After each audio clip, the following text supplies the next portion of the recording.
함정 방어 유도무기 해군 최초 양산, 2021년 군함 탑재.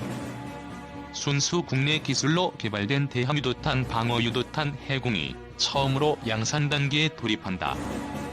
방위사업청은 11함정을 향해 날아오는 유도탄 및 항공기 등 다양한 위협에 대응이 가능한 방어유도탄 해공이 최초 양산에 돌입한다고 밝혔다.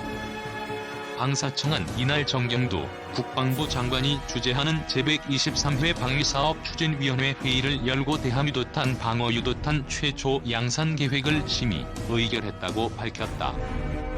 해공 개발은 미국 레이시온사로부터 도입해 운용 중인 램을 대체하기 위해 2011년부터 국방과학연구소가 개발을 주도했다. 개발에는 LIGNX-1, 한화디펜스가 참여했다. 해공은 해군 함정의 최대 위협인 대함유도탄 및 항공기를 요격할 수 있을 뿐만 아니라 필요시 적 함정까지 대응할 수 있도록 개발돼 유사무기체계 대비 방어 능력이 향상된 대공유도무기로 평가된다. 특히 수직 발사 방식을 채택해 전방위 발사가 가능하며 이중 탐색기를 적용해 전천후 운용이 가능할 뿐만 아니라 여러 위협 표적에 대응할 수 있도록 개발됐다.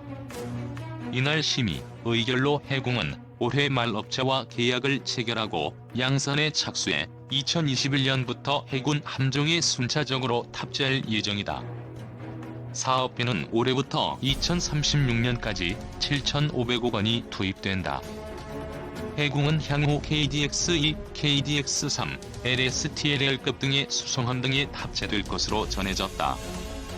또한 이날 회의에선 K121 전차 성능개량 사업 추진 기본 전략도 심의, 의결됐다. K121 전차 성능개량 개발 사업은 노후화된 K121 전차의 포수 조준경을 교체하고 냉방장치 보조전원 공급장치 등을 신규 장착하는 것으로 방초기는 이 사업을 국내 연구개발로 진행하기로 했다. 사업기간은 2021년부터 2038년까지이며 총 사업비는 6,200억 원 규모다. 아울러 음성 및 데이터 통신이 가능한 무전기를 확보하는 TMMR 사업과 TICN 사업 관련 안건들도 심의, 의결됐다. TMMR은 지난 7월 12일 국방부에서 열린 제121회 방위사업추진위원회에서 2020년부터 총 1.4조 원 규모의 사업비를 투입해 양산 및 전력화를 추진하기로 결정된 바 있다. 특히 기존 무전기인 PRC-999K도 인도네시아 등에서 주력 무전기로 사용되고 있어 국내 자체 기술로 개발된 TMMR에 대한 해외 시장의 관심도 높을 것으로 기대된다. 두 사업의 총 사업비는 각각 1조 4천억 원, 5조 3,700억 원으로 계약은 올해부터 순차적으로 진행될 예정이다. 해군 함정에 탑재해 정유도탄과 항공기를 요격하는 해공 방어유도탄이 국내 개발됐다. 24일 방위사업청은 아군 함정을 향해 날아오는 정유도탄과 항공기 등을 요격하는 방어유도탄 해공의 연구 개발을 국내 기술로 완성했다고 밝혔다. 해공 개발은 미국 레이시온사로부터 도입해 운용 중인 램을 대체하고자 추진됐다. 2011년부터 국방과학연구소 주관 개발에 LIGNX-1, 한화디펜스가 참여했다. 해공은 해군 함정의 최대 위협인 대함유도탄과 항공기를 요격할 수 있을 뿐 아니라 유사시 적 함정에까지 대응할 수 있도록 개발됐다. 국외 유사한 무기체계와 비교해도 방어능력 측면에서 손색이 없는 대공유도무기로 평가된다. 수직 발사 방식을 채택해 전방위로 발사할 수 있다. 또 이중 탐색기를 탑재해 기상이 좋지 않아도 발사할 수 있고 여러 위협 표적에 대응하도록 개발됐다. 최대 사거리는 20km 이내며 내년 양산에 들어가 2021년부터 해군 호위함과 상륙함에 순차적으로 탑재될 예정이다. 방사청은 함정의 생존 확률과 직결되는 근접 방어 능력이 크게 강화될 전망이라며 순수 국내 기술로 개발되어 방위산업 기업의 기술력 향상에 기여할 것이며 가격 및 기술 경쟁력을 갖춰 수출 가능성도 기대된다고 강조했다. 적이 항공기나 미사일을 요격하기 위해 개발 중인 차기 함대공 미사일 해공의 개발 과정에 대해 문제점을 지적하는 기사가 나가고 많은 반향이 있었습니다. 이번 취재 후에서는 방송 리포트에 미처 담지 못한 이야기를 하고자 합니다. 국산 무기 개발을 둘러싼 한계. 사실 해군뿐만 아니라 대부분의 국산 유도무기 개발은 어느 정도 물리적 한계를 가질 수밖에 없습니다. 국내에서는 지리적인 문제로 사거리가 최소 수십 킬로미터에서 최대 수백 킬로미터에 달하는 유도무기의 발사부터 명중까지의 전체 과정을 실험하는 것이 쉽지 않기 때문입니다. 물론 가장 큰 문제는 예산입니다. 첨단 유도무기들은 대부분 한 발당 최소 10억 원이 넘는데 제한된 예산에서 충분한 실사격을 하는 건 어려울 때가 많습니다. 1년에 수백 발의 미사일을 직접 표적에 발사해보고 그로부터 얻은 데이터를 다시 무기 개발에 반영하는 건 그야말로 전 세계에서 미국만이 가능하다고 봐도 무방합니다. 해공 역시 마찬가지입니다. 기사에서 지적한 부분 중에 하나는 초음속 미사일에 대한 실사격 시험을 시행하지 않았다는 부분입니다. 군은 해공 미사일이 음속의 2배인 마하 2.0으로 날아오는 적에 대한 미사일을 요격할 수 있는 성능을 갖출 것을 요구했습니다. 그런데 이 경우 마하 2.0에 넘는 표적에 대해 실사격을 하려면 별도로 제작된 표적기를 사와야 합니다. 표적기는 단순히 속도만 비슷하다고 되는 것이 아니라 실험 과정에서 얻어지는 데이터를 피드백해줄 수 있는 중요한 역할을 하기 때문입니다. 그런데 이런 표적기 가격이 한 대에 100억 원 가까이 한다고 합니다.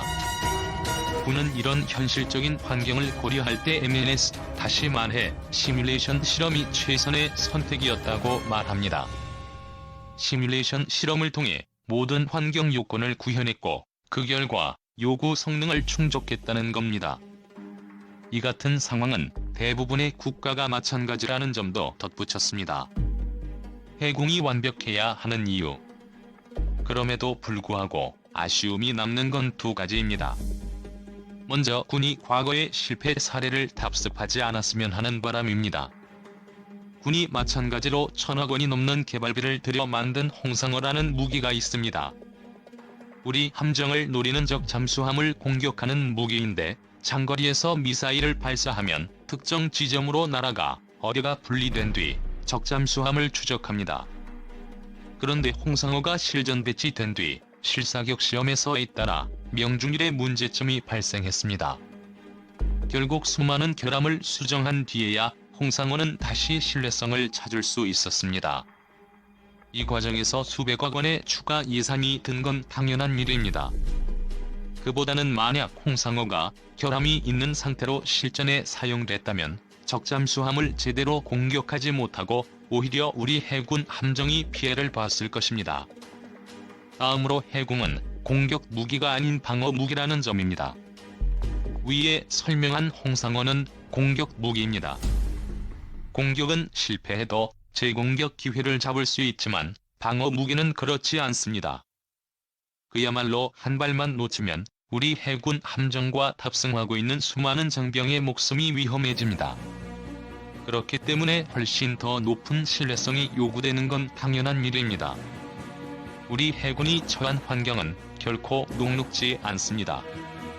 주변국 가운데 러시아는 이미 최대 속도 마하 4를 넘는 초음속 미사일을 실전 배치했고 중국도 마하 2월 4일에 달하는 초음속 대함 미사일을 속속 배치하기 시작했습니다. 한반도를 둘러싼 해역은 미군을 제외하면 영국이나 프랑스 같은 주요 국가의 해군이 처한 어떤 환경보다도 가혹하며 훨씬 높은 수준의 생존성을 필요로 합니다. 그렇기 때문에 군도 해공이 초음속 미사일을 요격할 수 있는 능력을 갖추길 요구한 것입니다. 더 큰 문제는 해공을 탑재한 함정들은 차기 호위함이나 상륙함, 지원함 등인데 해공이 사실상 유일한 방어무기라는 점입니다. CIWS로 불리는 근접 방어무기가 별도로 장착돼 있기는 하지만 초음속 미사일을 상대로는 큰 효과를 볼 수 없습니다. 만약 해공이 방어에 실패한다면 대체 수단을 기대하기 어렵습니다. 주어진 환경과 충분한 환경, 해군은 당초 2016년 실험에서 명중률이 낮게 나오는 바람에 개발 기간이 2년 연장됐습니다. 그 사이 해군을 탑재할 함정들은 속속 실전 배치됐는데 아직 해군을 탑재하지 못해 빈 배로 다니고 있습니다. 해군의 이런 급박한 사정을 이해 못할 바는 아닙니다. 한 관계자는 통화에서 저희도 조음속 표적의 실사격을 해보면 왜 좋지 않겠습니까? 라고 반문했습니다. 지난 기사는 주어진 예산과 일정, 환경에서 최선을 다했을 개발진의 노력을 폄하하기 위한 것은 아닙니다. 또한 해군이 다른 국가의 무기보다 성능이 부족하다고 말하려는 것은 더더욱 아닙니다. 그러나 이 한마디의 역으로 해군이 개발 과정에서 보다 많은 실사격 기회를 가질 필요가 있었다는 사실이 드러납니다. 주어진 환경에서 최선을 다했지만 역으로 그 주어진 환경이 충분한 환경이었는지를 반문할 필요가 있습니다. 개발비가 부족하다면 군이 나서서, 정부가 나서서, 국회가 나서서라도 개발비를 증액해야 하고 개발 기간을 늘리는 게 필요하다면 늘려줘야 할 것입니다. 가혹한 미래 해상 전장에서 누군가의 친구이자 소중한 가족인 우리 장병들의 목숨을 지켜줄 마지막 방패를 개발하는 것이라면요.